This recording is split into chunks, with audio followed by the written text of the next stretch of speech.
दोस्तों, क्या आपने कभी सोचा है कि मनुष्य धरती पर कैसे आया और उसका विकास कैसे हुआ? ये ऐसे कठिन सवाल है जिसके बारे में हर कोई जानना चाहता है। तो दोस्तों, आज की हमारी यह वीडियो मानव के जन्म से लेकर आधुनिक मानव बनने की कहानी मिनटों में बयां करती है। दोस्तों, आज से 1 करोड़ साल पहले धरती का मौसम आज के जितना सामान्य हो चुका था। अब धरती की परिस्थिति बदलने लगी थी। आज से तकरीबन 40 लाख साल पहले धरती की टेक्टोनिक प्लेट में हलचल हुई और इस हलचल होने की वजह से अफ्रीका के पूर्वी इलाके में एक नई पर्वत श्रृंखला का जन्म हुआ और यह पर्वत श्रृंखला यहाँ के मौसम में बदलाव का कारण बन गई, जिसकी वजह से यहाँ का वातावरण पूरी तरह से बदल गया और इन जंगलों में बारिश होना बंद हो गई। इन जंगलों में निवास करने वाले एप्स, जिन्हें पेरुलापिथेकस के नाम से जाना जाता था, इनका निवास स्थान पेड़ों पर था। यहाँ पर इनको भरपूर मात्रा में खाने को मिल जाता था। ये एक टहनी से दूसरे टहनी पर कूदने में सक्षम नहीं थे। वो कभी कभी पेड़ों की डाली पर खड़े होकर चला करते थे। आगे चलकर इन बंदरों की प्रजातियां गोरिल्ला और चिंपांजी में बदल गई, कुछ तो इंसान में बदल गए और ये अब पूरे अफ्रीका में फैल चुके थे।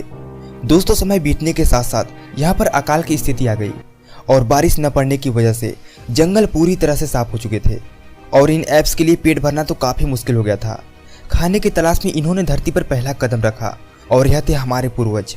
यह हमारे मानव जीवन के संभव होने का पहला कदम था। इनका सब कुछ हम इंसानों से मिलता जुलता था और इनका दिमाग संतरे के जितना बड़ा हो गया था। इनके पास हम इंसानों जैसे दांत भी हुआ करते थे और आकार में 4 फीट लंबे हुआ करते थे। कई हजारों सालों बाद इन्होंने अपने आप को 2 पैरों पर चलने में सक्षम बना लिया, जिस वजह से ऊर्जा की खपत कम हो गई।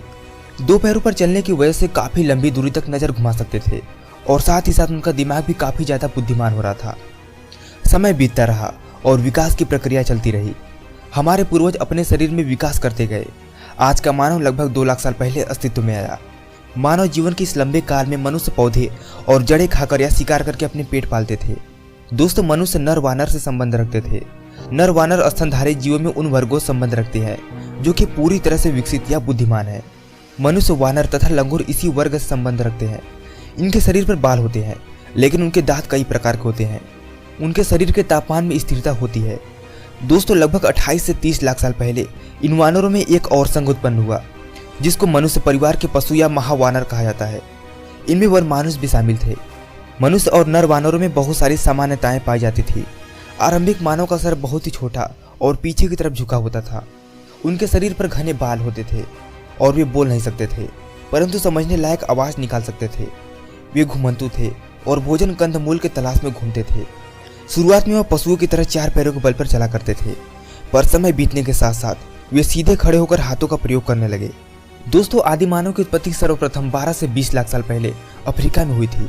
ये ससाड़ युग तथा आदि मानव की उत्पत्ति का समय था। इस युग को ससाड़ युग कहा जाता है क्योंकि इस काल में मनुष्य हथियार भी बनाते थे।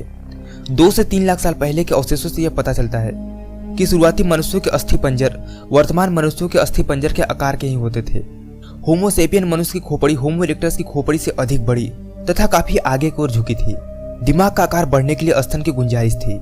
इस काल का मनुष्य शिकार द्वारा भोजन इकट्ठा करता था। वो पत्थरों के औजारों, सुइया तथा हड्डी से मछली पकड़ने के लिए कांटे बनाता था। वे जानवरों के चर्बी को जानवरों की अतड़ियों से धागे बनाकर सीते थे। वे चमड़ी से गर्म जूते भी बनाते थे। दोस्तों, 2 लाख साल पहले आरंभिक मनुष्य के जाति में से एक नियंडरथल मानव भी थे। यह शब्द जर्मनी की नियंडरथल घाटी से लिया गया था। यहाँ से नियंडरथल मानव के अवशेष प्राप्त हुए थे। ये आरंभिक मनुष्यों की अन्य जाति से अलग थे। ये लंबे, मजबूत तथा शक्तिशाली थे। वैज्ञानिकों के अनुसार वो उस समय काफी विकसित थे। वे बहुत ही सफल शिकारी थे। वे गुफाओं में रहते थे और आग जलाने में सक्षम थे। वे अपना भोजन हमेशा आग में जलाकर खाते थे, साथ ही मृत शरीर को दफनाते भी थे। नियंडरथल के कब्रिस्तान के जगह पर खोज करने पर पता चलता है कि वे मृत शरीर को रंगों से सजाते भी थे। दोस्तों, समय के साथ साथ इन्होंने पत्थरों से औजार बनाना भी सीख लिया और अब इनके लिए शिकार करना काफी आसान हो गया था और साथ ही साथ हमारे पूर्वज ने आग पर काबू करना भी सीख लिया था। उस समय हमारे पूर्वजों के लिए आग सबसे बड़ी खोज थी। ये उन्हें गर्मी, रोशनी और अंधेरे में सुरक्षा देती थी और इसी वजह से वह साथ साथ रहने लगे और परिवार भी बनने लगा। इसी वजह से सुरक्षित रहते थे। आग में पके मांस को खाने में कम ऊर्जा लगती थी और इसी वजह से ऊर्जा के बारे में इनके दिमाग में खपत होने लगी।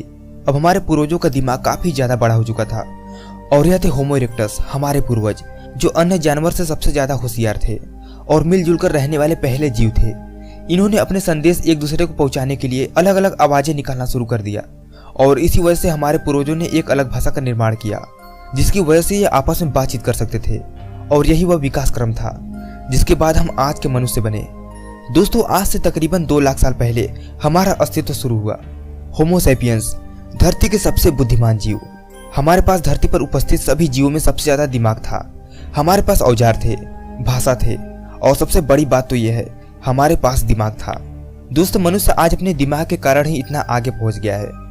तो दोस्तों, इस वीडियो के लिए बस इतना ही। अगर ये वीडियो आपको अच्छी लगी तो इसे लाइक करना मत भूलिएगा, और नया तो चैनल को सब्सक्राइब भी जरूर कर ले ताकि लेटेस्ट वीडियो आपको मिलता रहे। धन्यवाद।